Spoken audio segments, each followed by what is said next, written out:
Daily Special, Tuna Salad, a solo $2. Submarine Factory presenta.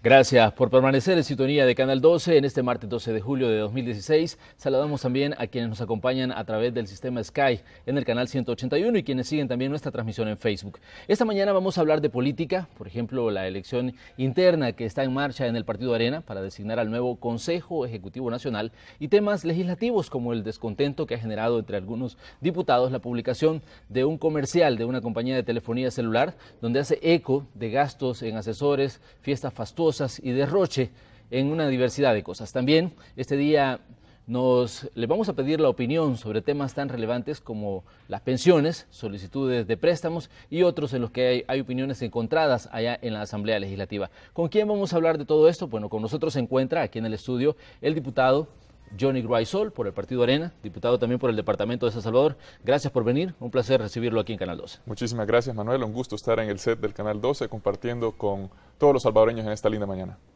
Bien, bueno, comencemos hablando, diputado, sobre lo que está pasando en el Partido Arena. El partido se encuentra en este momento en un proceso de elección interna, un proceso de elección del Consejo Ejecutivo Nacional. ¿Cómo ven ustedes desde la Asamblea Legislativa y como una nueva generación de políticos este proceso de elección que está viviendo el Instituto Arena? Bueno, gracias por la pregunta. Yo creo que Arena es un partido que está dando pasos importantes. Por supuesto que no podemos darnos por satisfechos, todo lo contrario, esto es un proceso que apenas comienza. De alguna forma el partido se está adaptando a los nuevos tiempos y a las resoluciones de la Sala de lo Constitucional para ser un partido más transparente, más abierto, que reporta sus, métodos de financiamiento, y también un partido que se democratiza internamente a la hora de elegir a sus representantes, funcionarios, y pues lo más relevante en estos días es el tema de la elección de una nueva dirigencia. Por lo tanto, yo considero que Arena está siendo pionero, sobre todo en este proceso. Nos estamos adelantando a legislación que ya de hecho está atrasada, y lo veo como algo muy positivo en el partido. Lo veo como algo sumamente positivo y que se está dando de una forma ordenada, en donde hay debate, hay diálogo. Por supuesto que hay posiciones encontradas, por supuesto que el cambio siempre traerá a detractores como gente que está a favor, y todo esto es bueno para el fortalecimiento institucional del partido. Yo creo que al final de todo Arena saldrá más fuerte y nuevamente representará las aspiraciones y los sueños de la gran mayoría de salvadoreños. Pero ¿cómo ven ustedes, por ejemplo, todos los que quieren presidir Arena? Porque sí, a medida que vamos avanzando, surgen cada vez más aspirantes. Por ejemplo, sí, hemos conocido a Mauricio Interiano, quien de hecho ya estuvo aquí en este espacio. Hemos conocido las aspiraciones de Norman Quijano, de Ana Vilma de Escobar y de otra cantidad de gente que está ahí y que están interesados en dirigir los rumbos del Partido Arena para los próximos años y para próximos procesos electorales. ¿Cómo lo ven ustedes como la nueva generación de políticos que ingresó en esta bancada a trabajar en la Asamblea Legislativa y también a dar su opinión sobre los temas que están, bueno, en la palestra en el país? Sí. Bueno, en primer lugar, qué bueno que haya diversidad de líderes y un grupo de personas diversas que quieran liderar el partido, que quieran ser parte del esfuerzo de la transformación de Arena, diría yo.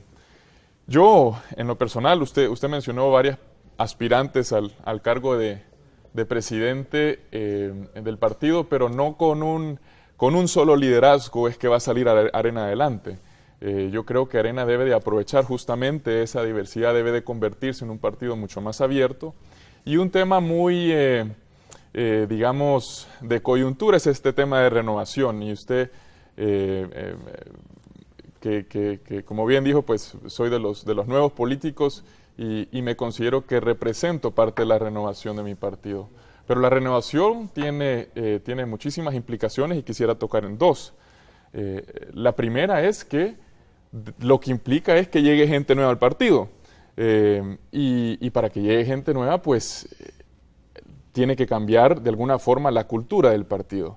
Es decir, yo no llego necesariamente por la figura de un líder, aunque podría ser, pero llego porque me siento tomado en cuenta, porque a través del partido puedo participar, porque puedo llevar mis ideas, porque siento que le aporto algo al país.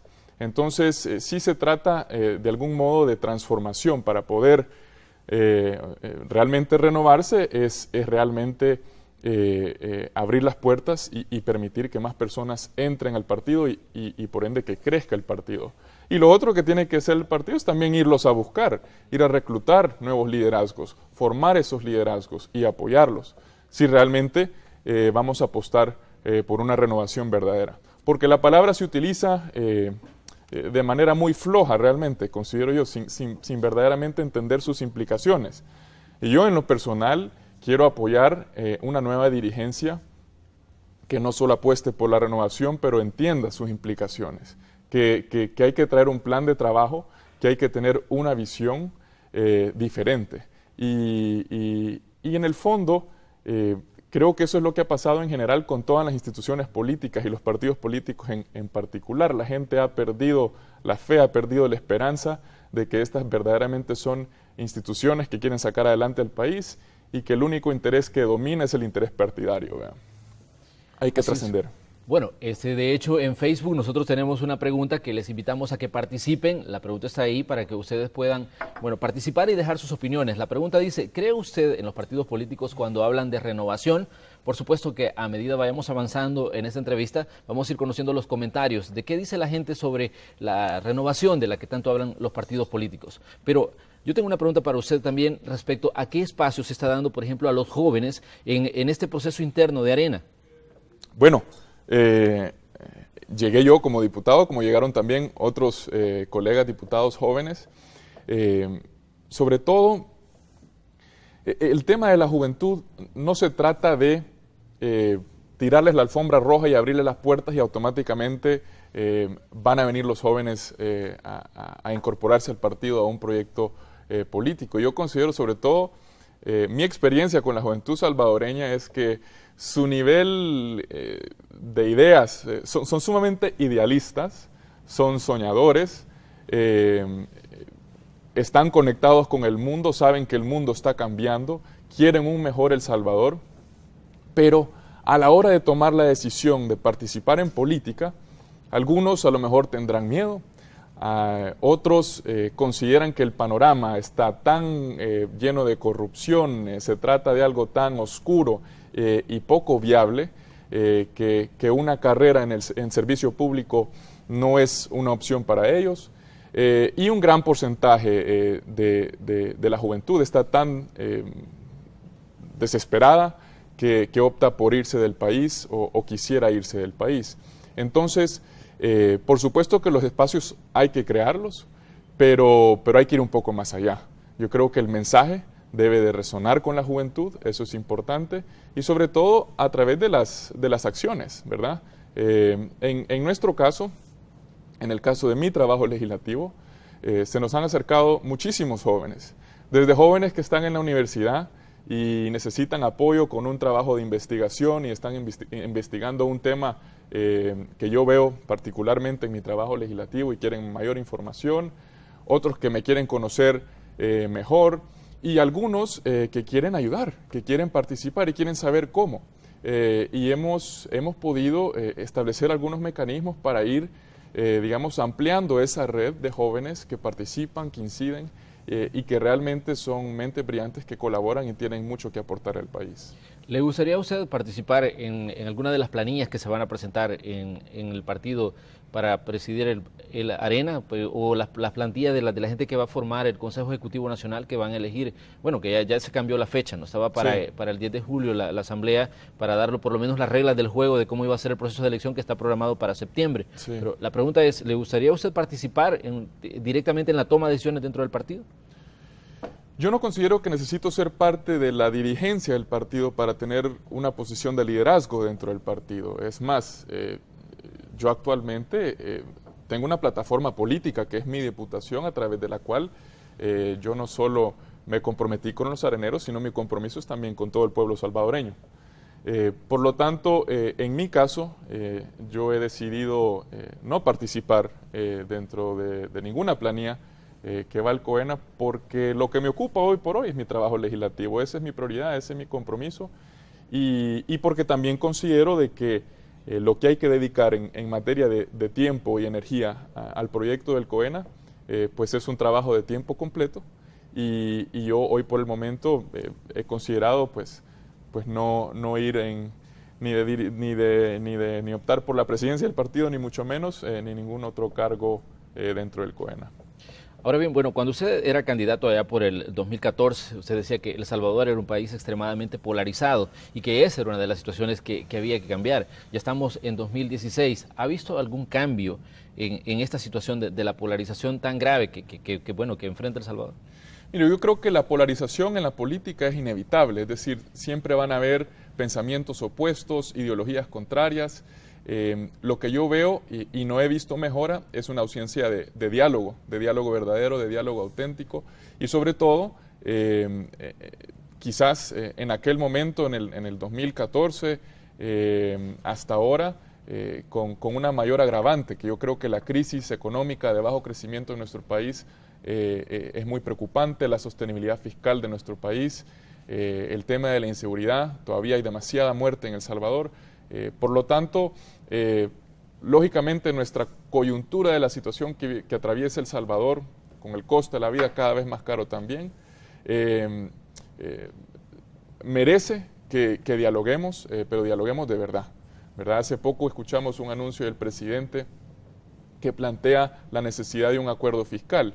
Bueno, venimos hablando de este bendito acuerdo fiscal desde el 2012 y ese compromiso se mantiene pendiente y digamos, ese es un claro ejemplo de que aunque se permita la polarización, no se permite el que no hayan entendimientos, no se permite el que no hayan acuerdos y el que no haya diálogo.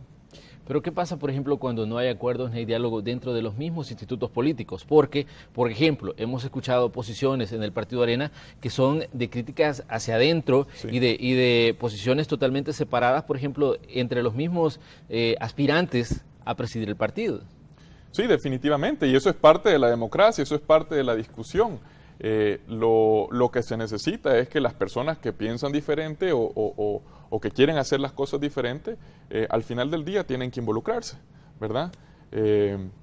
Yo creo que la dinámica de Arena también se trata de proyectar, se trata de vender como una de división, como una de pleitos y la de no acabar. Pero yo también veo a un FMLN sumamente cerrado, sumamente rígido después de su último congreso con ideas obsoletas y el FMLN tampoco ha rendido cuentas sobre quién financia sus operaciones, etcétera. Entonces, siento que también hay que balancear un poco ahí eso y en el fondo yo no quiero ser parte de un partido político en donde no haya discusión, aunque sea apasionada. Yo no quiero ser parte de un partido político en donde todos aceptamos el lineamiento que viene de arriba y nos vamos con eso.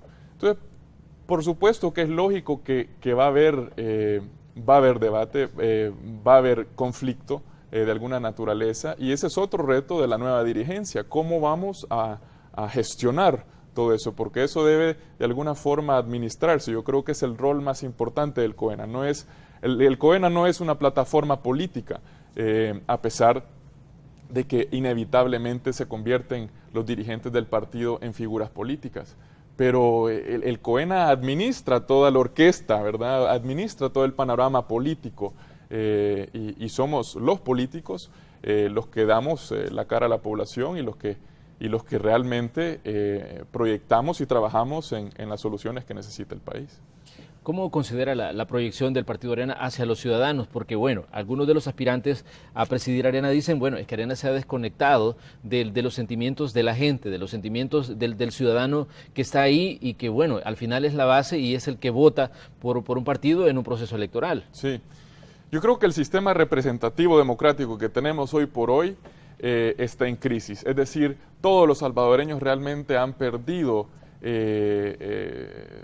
o se ha perdido la credibilidad en sus representantes, en los políticos, en que los diputados o el Ejecutivo realmente está trabajando en función del pueblo salvadoreño y en pro de las soluciones que requiere nuestro país. Entonces yo creo que ese desencanto es un desencanto generalizado, ¿verdad? Y Arena no es la excepción. Entonces, no dudo en decirle que en primer lugar en Arena no debemos darnos por satisfechos, que debemos de reconocer que el partido no ha crecido en los últimos años, sino se ha contraído, y que para poder crecer, lo lógico es debemos de convertirnos en un país mayormente inclusivo, más abierto, que logre aprovechar la diversidad y finalmente pues volver, como dije en un principio, Arena ha sido exitosa en el pasado porque ha logrado representar los sueños y las aspiraciones de la mayoría de los salvadoreños, y eso es lo que tenemos que volver a hacer. Para esto hay que ser creativo, para esto hay que ser diferente. Si la gente está acostumbrada y dice, Arena es más de lo mismo, ¿verdad? Y cualquier político nuevo que llega se va a convertir en parte de esa maquinaria partidaria, al llegar a la asamblea se van a convertir en uno más. Lo que la gente te está diciendo es, convenceme de que sos diferente, convenceme de que tenés otro proyecto, convenceme de que el pasado ya no va a ser excusa para no resolver los problemas del presente. Entonces, toda esta todo esto no se logra con discurso, claro, se logra con acciones, y yo creo que la bancada legislativa de Arena lo está logrando en la Asamblea Legislativa. Bueno, entre los mensajes que nosotros hemos tenido acá y que hemos leído también es, vamos a reconstruir la credibilidad en Arena. Cuando yo le preguntaba precisamente a la persona que me decía eso, si vamos a reconstruir algo es porque está destruido, porque está dañado. Claro. ¿Qué está pasando con la credibilidad de Arena hacia el votante? Porque existe, la dirigencia que da alineamientos, digamos, a los que son parte de la estructura del partido. Pero ¿qué pasa con la gente, con el ciudadano que, como le decía, nos está viendo a esta hora de la mañana y que tal vez en determinado momento confió en Arena, pero que ahora tiene dudas? Sí. Yo creo que no está destruida Arena, ni mucho menos. Arena mantiene una gran fuerza políticamente hablando. Creo que es una marca política que pesa, es emblemática, pero sí considero de que si algo hace falta es un rumbo claro, ¿verdad? Es una visión clara. Creo que hay algunos, si no hay muchos, que entienden que nuevamente Arena tiene que representar lo que representaba desde en su origen. No estoy diciendo que hay que volver al pasado, lo que estoy diciendo es que en ese momento, cuando Arena nace, ya había un sistema de partidos políticos grandes, desprestigiados, y Arena representaba una visión diferente, ¿verdad? Y lograba atraer a sus filas a la gente más talentosa que tenía El Salvador. Entonces, nuevamente, Arena tiene que representar ser la diferencia, ¿verdad? Tanto en el nivel de sus funcionarios, las personas que trabajan ahí, como en todo sentido, ¿verdad? Decir, que el ciudadano diga, bueno, hablaron de renovación y yo sí lo veo. Yo sí estoy escuchando a nuevas voces, yo sí estoy escuchando un discurso diferente, yo sí veo que se pueden poner de acuerdo los partidos políticos. Por supuesto que el componente del diálogo y el acercamiento con el partido de gobierno también depende de la contraparte, pero no solo con palabritas, no solo con mensajes, esto hay que convertirlo en acción. Vamos a hacer nuestra primera pausa comercial a esta hora de la mañana. Les invitamos a que se queden con nosotros. Hoy estamos hablando sobre temas políticos. Estamos conversando con el diputado por el departamento de San Salvador, diputado por el Partido Arena, Johnny Groisol. Ya volvemos.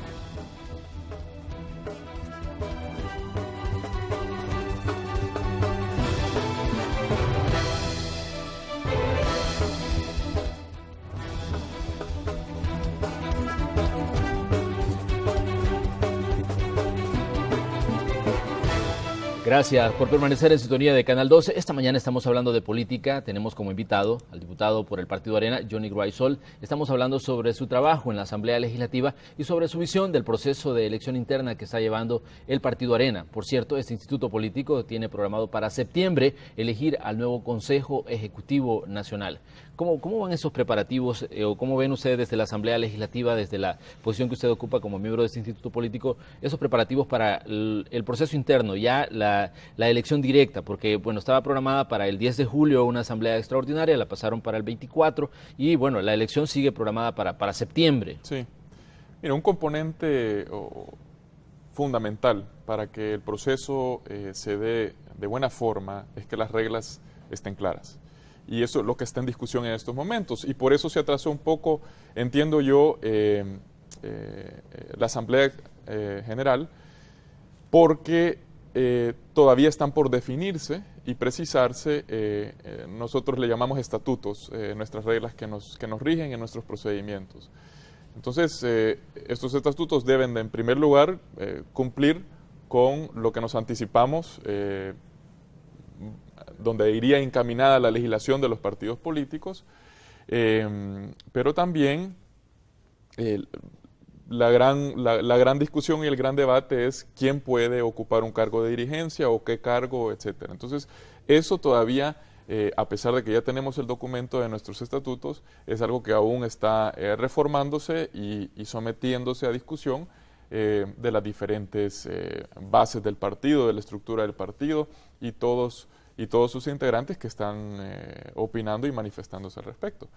Por lo tanto, una vez quede finiquitado y finalizado ese proceso y ya quedan las reglas claramente establecidas, pues podrá darse el proceso. Pues también hay un elemento que es más bien un reto, que es que ahora al elegir de forma democrática, pues hay un padrón, ¿verdad?, de personas que van a votar por su futura dirigencia, dentro de los cuales estoy yo como diputado, que tengo derecho a voto.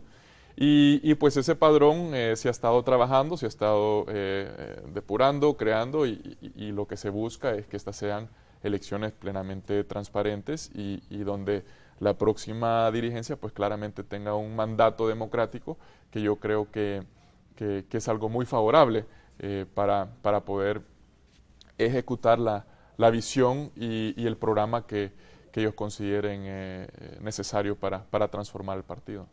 Bueno, a lo largo de lo que ha ido avanzando este proceso interno en el Partido Arena, han ocurrido una serie de situaciones, como por ejemplo la decisión de Jorge Velado de apartarse y de no buscar continuar él presidiendo Arena. ¿Cómo ven ustedes, por ejemplo, desde la Asamblea Legislativa y desde como miembros de este instituto político, cómo ven, por ejemplo, esta decisión que tomó Jorge Velado de apartarse y dejar el camino libre para que otras personas puedan aspirar a presidir Arena?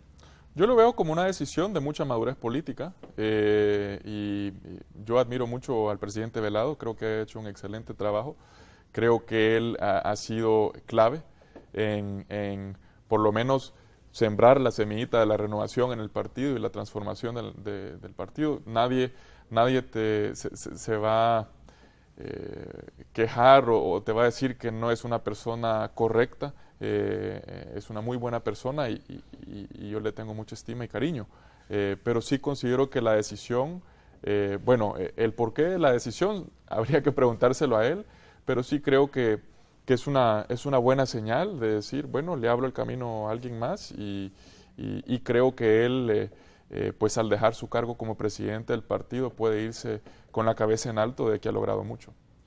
Ahora bien, bueno, hablemos del trabajo legislativo. A mí me llamaba mucho la atención cuando usted decía en diversas ocasiones, Arena es un partido donde se puede disentir, es decir, podemos tener diferentes opiniones. Pero ¿qué pasa cuando usted expresa una opinión y, bueno, se le viene encima la crítica de sus mismos compañeros de bancada, ¿no?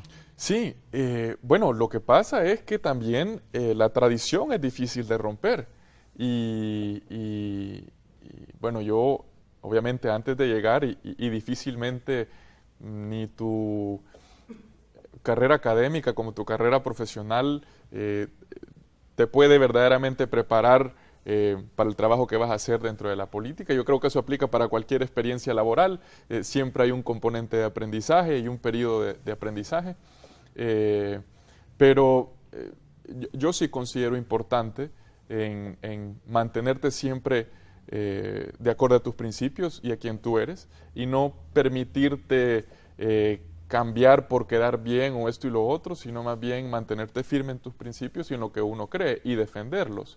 Eso se hace con argumentos, se hace con fundamento, no se hace por el simple deseo de querer ser rebelde o de querer llamar la atención.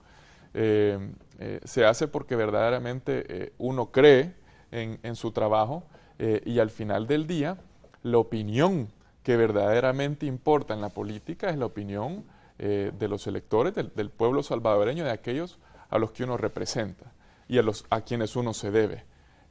Eso no significa que uno puede comportarse como uno quiera.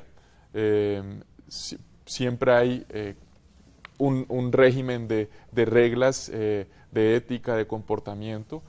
Yo creo que, aunque he tenido posiciones encontradas, he tenido posiciones diferentes, que no me he desviado de los principios del partido, que no me he desviado de un comportamiento fuera de lo normal o fuera de las reglas, y más aún en el momento en donde yo actué, llamémosle diferente, recibí muchísimo apoyo de sociedad civil, muchísimo apoyo de aquellos que me eligieron como representante, y al final del día creo que eso es lo que verdaderamente cuenta, eso es lo que verdaderamente vale.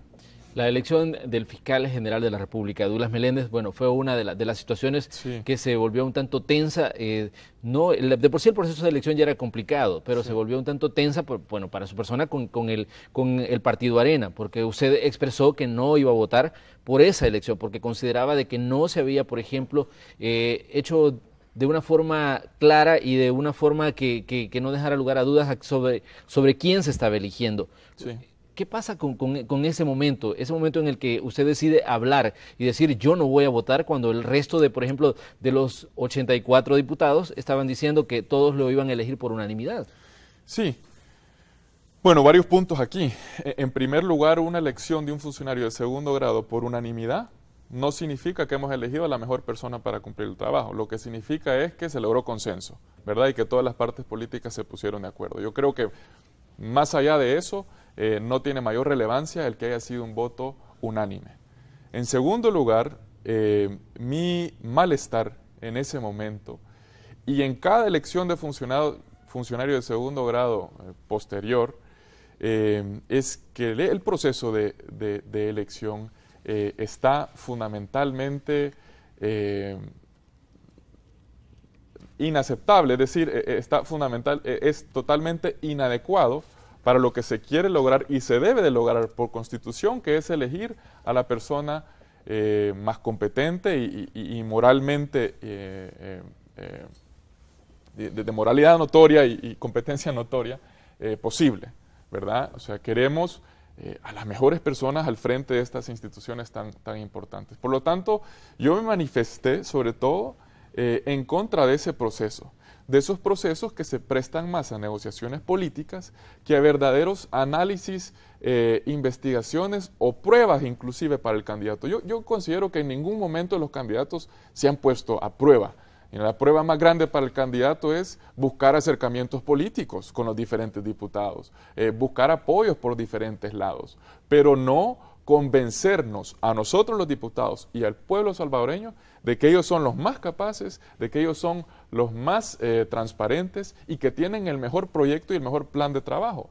No es ni siquiera un requisito en la Asamblea Legislativa para un funcionario de segundo grado o un aspirante a la Corte de Cuentas, un aspirante a la Fiscalía, a la Procuraduría, presentar un plan de trabajo. Por lo tanto, si este funcionario 3, 4 años más tarde se quiere reelegir, ¿contra qué lo vas a medir? ¿Verdad? Sería lógico que en ese momento lo vas a medir contra su plan de trabajo que presentó inicialmente, en donde se comprometió a hacer X, Y, Z y a ver si ha cumplido o no ha cumplido. Eso es un ejemplo de algo que podemos cambiar, que podemos renovar. Y yo presenté una reforma, que dicho sea de paso no se ha discutido, porque en el fondo mantenernos en el ámbito de la negociación política es algo que aún no hemos podido erradicar o eliminar de la Asamblea Legislativa. Entonces, yo creo que inclusive para los miembros de la Comisión Política se haría mucho más fácil el trabajo si agregamos elementos objetivos de juicio, si agregamos elementos que van a causar de que un aspirante a un cargo de esta naturaleza lo va a pensar dos veces. Lo va a pensar dos veces de ir a una audiencia y que le hagan una pregunta que no sepa contestar y le dé vergüenza.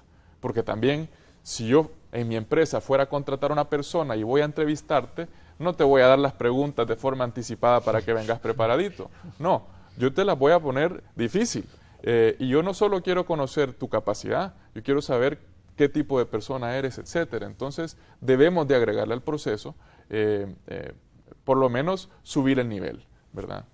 Ahora bien, ¿considera usted que debe haber una evolución, de acuerdo a lo que nos está planteando, en el proceso de elecciones de segundo grado? Porque de hecho la Asamblea Legislativa está trabajando en este momento en varias elecciones de segundo grado. Tenemos ahí los retrasos ya de más de 9 meses del Consejo Nacional de la Judicatura. Sí. Está en marcha la elección del Procurador para la Defensa de los Derechos Humanos. Tienen un plazo establecido para la elección de magistrados de la Corte de Cuentas, luego que la Sala de lo Constitucional los declaró inconstitucionales.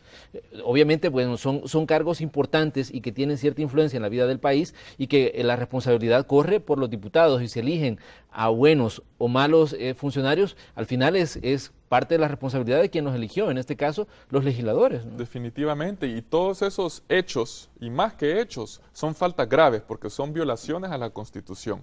Los atrasos en la Asamblea Legislativa son violaciones a la Constitución.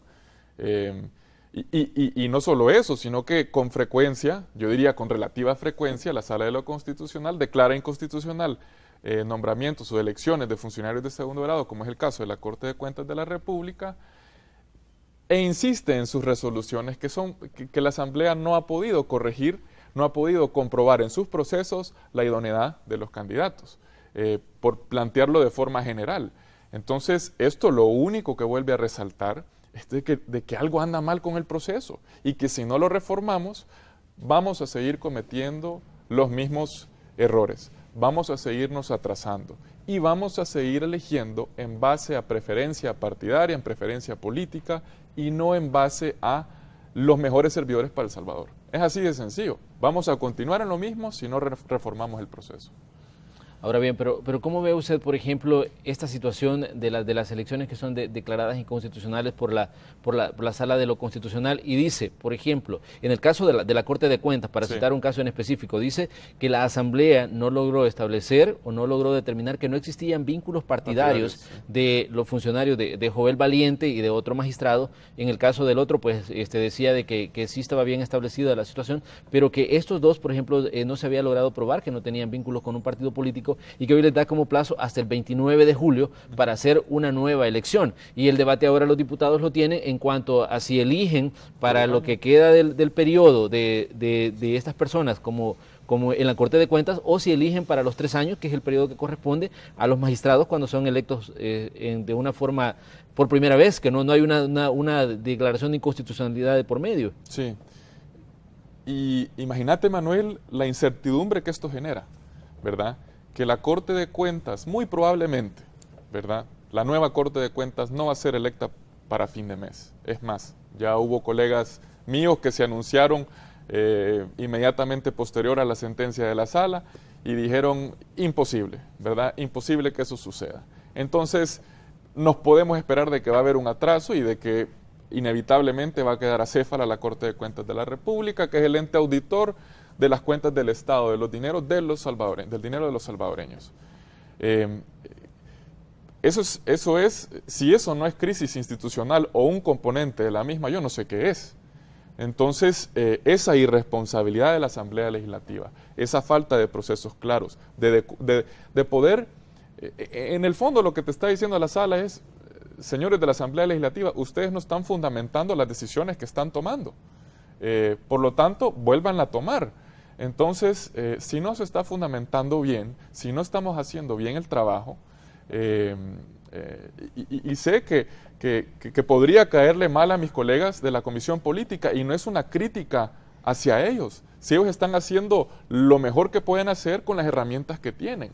Lo que hay que hacer es mejorar esas herramientas. Entonces, yo insisto de que en el fondo lo que se ha generado es una crisis institucional, una crisis en donde las cabezas de las instituciones más importantes del partido, para empezar, no son electas de forma correcta, y en el fondo tenemos un sector público, tenemos un Estado que más de ser Estado de Derecho es un Estado patrimonial.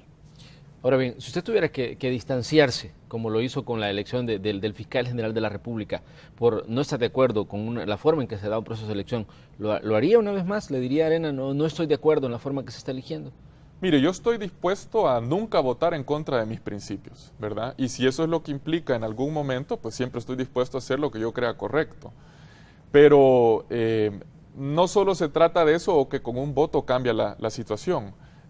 Mi compromiso desde la última elección de funcionarios de segundo grado, que fue de la Procuraduría General de la República, en donde razoné mi voto, aunque apoyé y voté con mi fracción, fue comprometerme a buscar que estas reformas se den.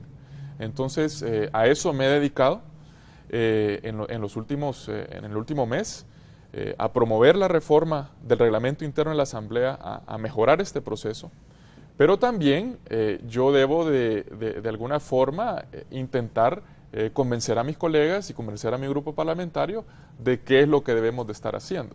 Entonces, no solo se trata de esperar a que llegue el día y tomar una decisión ese día, sino activamente buscar soluciones y trabajar y a través del debate y de lo que yo creo correcto, de convencer a la mayor cantidad de personas posible. ¿Y no considera usted que cambiar la forma de hacer política, por ejemplo, desde la Asamblea Legislativa, pasa también por renovar las bancadas legislativas? Porque, bueno, ahí vemos, hay gente que tiene una cantidad increíble de periodos. No estamos diciendo si están haciendo bien o mal su trabajo, sino que, bueno, a veces parece que las oportunidades para políticos nuevos son muy escasas. Y las oportunidades incluso de expresarse y de hablar son muy escasas porque son pocos los que se atreven hasta cierto punto a desafiar las reglas en las que se han venido haciendo las cosas desde un órgano como la Asamblea Legislativa. Sí.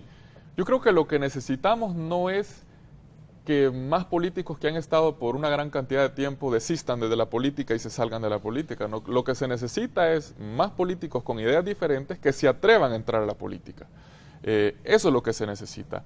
Jóvenes que pasan de a lo mejor un ámbito en donde critican mucho, opinan mucho y eso está muy bien, pero quieren hacer algo, quieren involucrarse.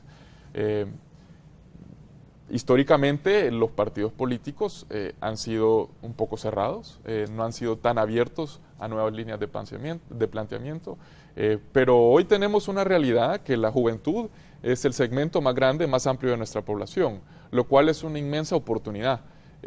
Yo creo mucho en el potencial que tiene la juventud. Ahora, renovación no implica que solo van a entrar jóvenes, sino que implica que van a entrar personas que están hartos de la corrupción, personas que están hartos con el abuso de privilegios, personas que realmente están hartas de que los fondos públicos no se manejan de forma transparente y de forma correcta. Entonces, yo sí veo cambios en la sociedad salvadoreña, yo sí veo una sociedad que cada vez tolera menos la corrupción, a pesar de que nos hemos acostumbrado lastimosamente a que esa sea lo que todos nos esperamos, ¿verdad? Todos nos esperamos que los políticos siempre vamos a seguir en lo mismo y que nunca vamos a salir adelante, pero hay que romper verdaderamente con eso y por eso se necesita que surjan líderes nuevos. Ahora bien, bueno, ya que estamos hablando de temas relacionados con corrupción y con todo este tipo de situaciones, hablemos de un comercial de una compañía de teléfonos que fue publicado la semana anterior y que no dejó de generar un poquito de escozor entre los diputados. Incluso se analizaba solicitar que se retirara de su publicación porque consideraban que era hasta cierto punto ofensivo, aunque cabe mencionar que el comercial en ningún momento dice diputados, en ningún momento dice políticos de X o Y partido, pero bueno, la situación es que se publicó y se volvió viral en redes sociales, se volvió uno de los temas más comentados, por ejemplo, en redes como Twitter o en Facebook. Pero, ¿qué piensa usted, por ejemplo, de esta situación y de esta crítica que es hasta cierto punto un tanto dura para todo el manejo de la cosa pública? Bueno, en primer lugar, qué pena por quienes se dieron por aludidos, pero muchos se dieron por aludidos. Yo diría también que la forma de cambiar la percepción pública que ya existe, y no solo aquí, existe en gran parte del mundo, en donde el sistema representativo, honestamente o francamente, está en crisis, ¿verdad? Porque la gente está totalmente desencantada con sus políticos, que la forma de contrarrestar eso no es a través de la censura o no permitiendo la crítica, ya sea justa o injusta, porque la crítica es un ingrediente indispensable de la política, y quien entra en la política tiene que saberlo, es cómo reaccionás y cómo te comportás en base a eso. Mucha crítica injusta, por lo menos, por ejemplo, en mi caso, a mí me atacan troles en Twitter, pero yo decido no ignorarlos, ¿verdad? Y enfocarme en mi trabajo y en el mensaje que yo quiero transmitir. Y lo mismo con este tipo de campaña. No creo que se hará un ajuste en esa percepción negativa de la clase política a través de la censura. Todo lo contrario, es a través de la actuación, a través de la acción, a través del trabajo. Yo me alegro mucho de que esa petición de censura no prosperó dentro de la Asamblea Legislativa, y por supuesto de que si en todo caso alguien se siente por aludido, que lo que debería de hacer es reflexionar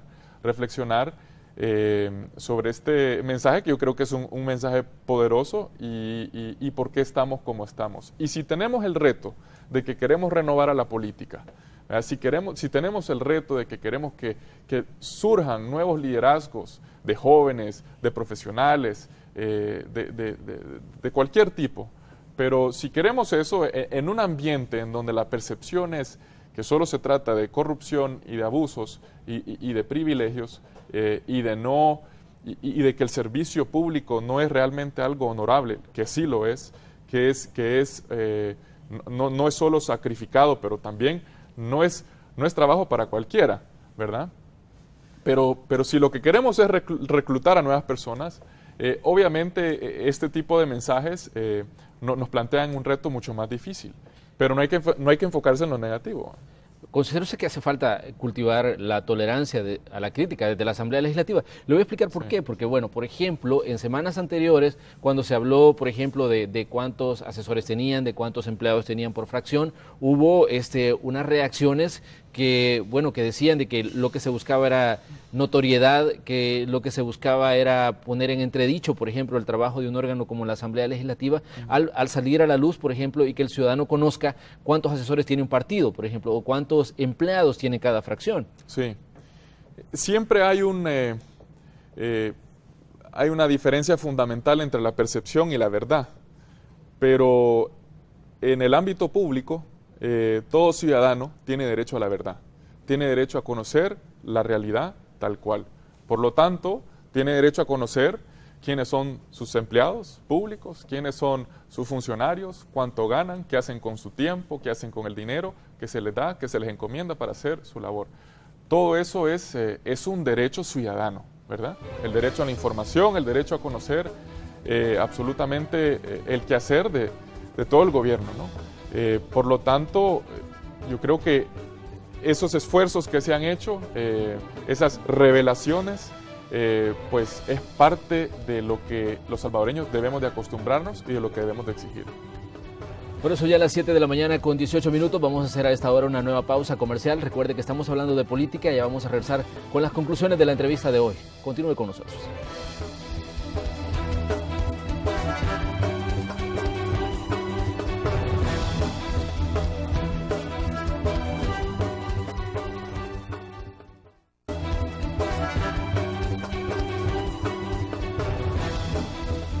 Gracias por continuar en sintonía de Canal 12. Estamos llegando ya a la etapa final de la entrevista de esta mañana. Estamos conversando con el diputado Johnny Gray Sol del Partido Arena. Estamos hablando sobre el manejo, por ejemplo, de situaciones en la Asamblea Legislativa. Y también teníamos una pregunta en Facebook. Se la vamos a recordar para leer también ya algunos comentarios y algunos resultados de lo que dice la gente a través de esta red social. La pregunta es, ¿creen los partidos políticos cuando hablan de renovación? Bueno, realmente esta pregunta la formulamos porque todos los partidos mencionan esta palabra a la hora de hablar de sus plataformas, pero ¿qué dicen los ciudadanos? Fernando Martínez nos dice, como joven salvadoreño considero que la palabra renovación se queda corta en los partidos políticos. Lastimosamente la idealización que han creado a la población no es la más positiva que digamos. Saúl Mendoza dice, con mucho respeto, perdón, renovación, los políticos no saben de eso. Vilma Mendoza nos dice, yo nunca he creído, pues no cumplen absolutamente nada. Y tenemos a Gregory Martins, podríamos tratar de creer cuando ya no veamos las caras de los mismos que no quieren dejar los puestos. Queremos gente nueva y más joven con ideas adecuadas al tiempo que vivimos y no los vejestorios con ideas fuera de tiempo. Bueno, estos son los comentarios y las percepciones de la gente que teníamos ahí en lo que nos comentó en Facebook. Nos recuerde que siempre tenemos una pregunta de acuerdo a la entrevista que estamos realizando para que ustedes dejen sus opiniones. También les invitamos a que sigan nuestras transmisiones a través de esta red social. Me gustaría, bueno, que si tiene usted algún comentario respecto a la pregunta y respecto a lo que dice la gente a través de Facebook. Yo creo que queda absolutamente claro que el concepto de renovación no se ve reflejado o no ha calado en la población, y lo entiendo, ¿verdad? Es decir, de las 4 o 5 opiniones manifestadas en Facebook, todos dicen, realmente es una palabra más, es un concepto más, se habla mucho, se toca mucho, pero no la veo, no veo la resolución, no creo que la renovación es cierto, y como planteaba la pregunta, cuando hablan los políticos de renovación, no les creo. Precisamente porque una cosa es hablar de renovación y otra cosa es entender sus implicaciones. Y es que yo considero que los partidos políticos no se han abierto del todo, no se han convertido en esas instituciones inclusivas que deben de ser. Por supuesto de que hay ideologías divergentes y diferencia de opinión en cuanto a un sistema económico, en cuanto al nivel de libertades, etcétera. Y diferencias claramente marcadas, pero la renovación justamente es, digamos, yo lo traduciría como la capacidad que tiene un partido para atraer nuevas personas. Entonces lo que te está diciendo es que los partidos hoy por hoy no están mandando los mensajes correctos, no están haciendo el trabajo correcto para poder ampliar su base, para poder ampliar y hacer crecer su partido. Es más, en las últimas encuestas reflejan que un gran porcentaje de la población no es ni de un partido ni de otro. Y su voto, podría llamársele voto independiente, estaría mayormente basado en el candidato, en la personalidad del candidato, en lo que presenta el candidato como plan de trabajo. Y esto plantea un escenario en donde el partido político como concepto se debilita. Y nuestro sistema depende del partido político como vehículo a la participación política, lógicamente, y yo sí creo que hay que fortalecerlos. Hay que fortalecerlos convirtiéndolos en realmente instituciones, ¿verdad? Instituciones políticas. Ahora bien, bueno, pero hablar de política también implica evaluar a Arena como partido de oposición. ¿Considera usted que Arena está cumpliendo con su papel de oposición? Porque yo también he escuchado a gente del mismo Arena, gente que tiene voz y que tiene larga trayectoria en el partido, decir, bueno, es que no estamos siendo la oposición que deberíamos de ser. Hasta cierto punto, en algunos temas, hemos sido la oposición ausente, decían. Sí, no estaría siendo sincero diciéndole que me siento del todo satisfecho con el trabajo que estamos haciendo como partido de oposición. Por supuesto que podemos hacer las cosas mejores. Yo creo que en algunos casos no se logra percibir, no logra la población conectar y entender el trabajo que hemos hecho porque a lo mejor no lo hemos comunicado bien. O a lo mejor nuestra estrategia ha sido la estrategia equivocada. Y de ninguna forma creo que debemos de darnos por satisfechos, ni mucho menos.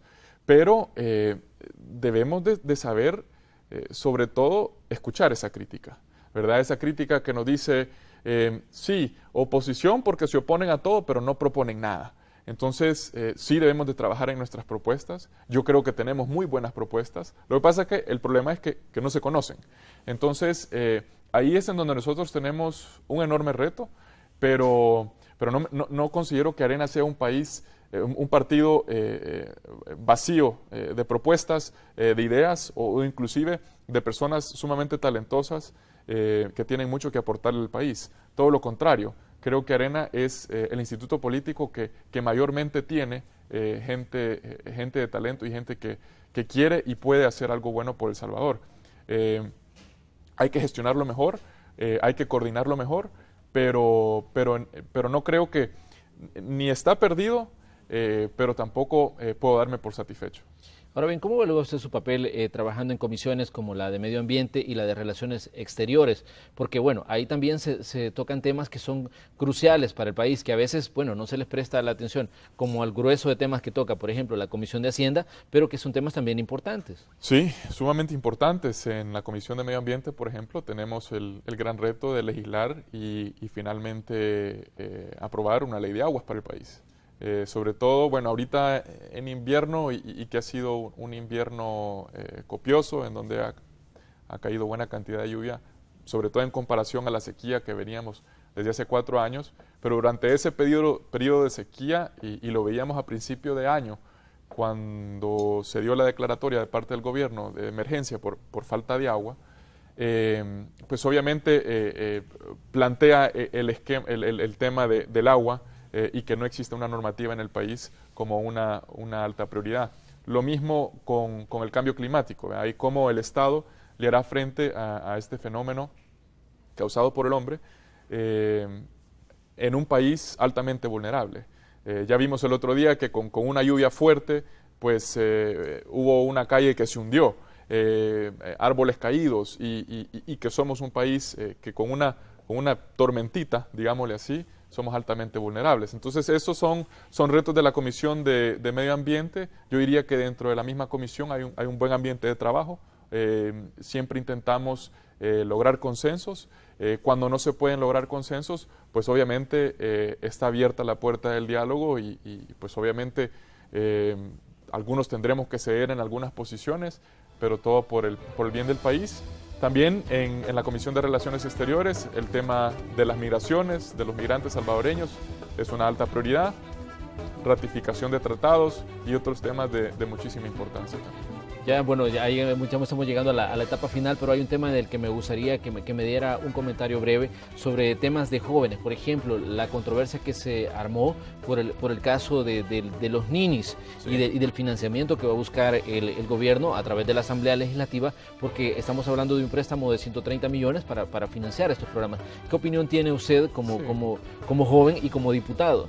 Yo creo que es una medida cortoplacista, una medida populista, que busca quedar bien en el corto plazo, valga la redundancia, pero no es una medida que viene a solucionar el problema de raíz, no es una medida que se toma con visión de país. Si realmente quisiéramos generar más oportunidades para jóvenes que estudien, más oportunidades para jóvenes que trabajen, tenemos que invertir en nuestra economía, tenemos que generar incentivos para que más personas vengan a invertir a El Salvador, como también tenemos que invertir en nuestro sistema de educación, sobre todo el sistema de educación pública.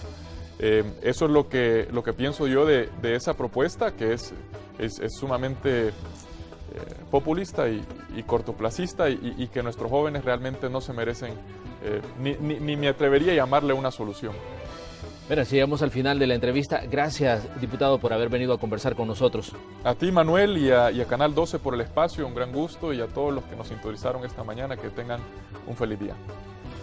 Bien, así llegamos al final de la entrevista correspondiente a este día martes. Les invitamos a que continúen con la señal del Canal 12 porque ya viene la segunda parte de Noticiero Hechos.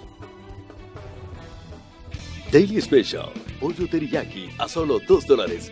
Submarine Factory presentó.